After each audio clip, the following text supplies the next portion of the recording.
My name is Riccardo Austin. I help world's best brands to become more successful by investing in the consumer experience. You have probably heard the story of Howard Schultz. He has been probably the most iconic CEO of Starbucks. In February 2008, just 1 month after returning to the company, he decided to close about 7,000 stores for more than 3 hours. Do you know why he did that?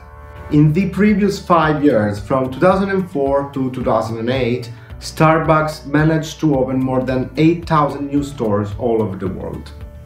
The board was concerned that such a rapid growth may have harmed or watered the brand identity, and the company wasn't quite able to deliver consistent quality across its locations. So why did Mr. Schultz decide to close so many of these stores for 3 hours and a half? Simple. During that period of time, he made sure that the baristas could be trained to make the perfect espresso. On that day, Starbucks lost $6 million. In my opinion, that was one of the best moves that he could have possibly done. Let me tell you why. When you create and distribute your brand globally, the largest investments usually go to the aesthetic aspects of the brand itself. Store design, logo, consistency, etc. All these aspects are important to generate a very important first impression. However, what creates a deeper and more intimate experience are the intangible elements, such as product quality and customer service. If you go to a Starbucks coffee, you are treated well and the coffee is good, you will identify that experience with the brand itself.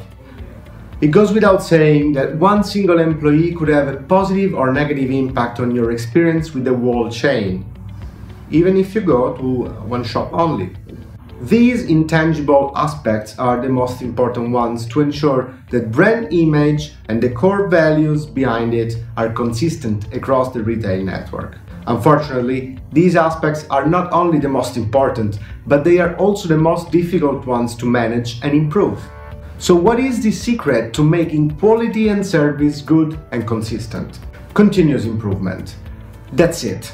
If you want to make sure that a retail network delivers standard quality and values, you have to create opportunities to collect feedback from customers and constantly monitor them for improvement. If you're not consistent in understanding what customers want and how they value your retail network, how can they expect to deliver a consistent service to them? Today, many brands ask customers for feedback after an interaction. I am sure it happened to you too. For example, when you rent a car, when you visit a hotel, or when you go to a restaurant.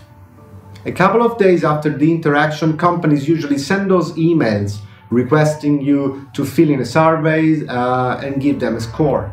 I don't want to talk about how useless surveys are in today's world, so let's pretend that they are a good source of insights. My question is, how many learnings does the management make with the feedback that are collected? Does the management receive any actionable input from consumer feedback? Based on my personal experience, the answer is no, they don't learn much, and consequently, they don't do almost anything to improve the business. Let me tell you a couple of stories that happened to me with car rental companies, which, by the way, I think it's a great example of a retail network. By the way, I rent cars for business reasons quite often, so I have plenty of these stories if you like. Just let me know and I'll make another video about them.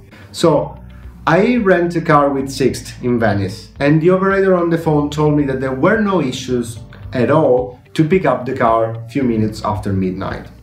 I arrive at their desk and the employee asks me to pay 40 euros to pick it up, because it was after midnight. Quite disappointing, right? Still with Sixt, once, when returning a car to their office in Milan, my wife forgot her phone on her seat.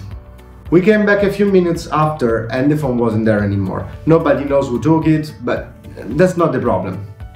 I have emailed Sixt customer service explaining the situation and asking them for quick help. It took 4 days for them to reply. Quite disappointing, right?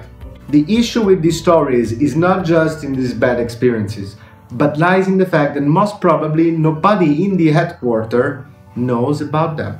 It would be so simple to collect customer feedback and periodically review what's happening. Don't you think? So, what if you are a manager of a company that operates in many different locations and you want to offer consistent quality and service? This is what you have to do. Number 1. Set up a good way to let customers tell you what they think about their experience with your brand and in specific locations. Number 2. Qualify the feedback matching qualitative info with numbers to make sure you identify frequent issues first. Number 3. Apply corrective action. You gotta do it fast. Number 4. Design a process and continuously monitor and improve your service. I hope you liked this video. If so, hit the subscribe button and remember that new videos will drop Monday and Thursday. Ciao and see you soon.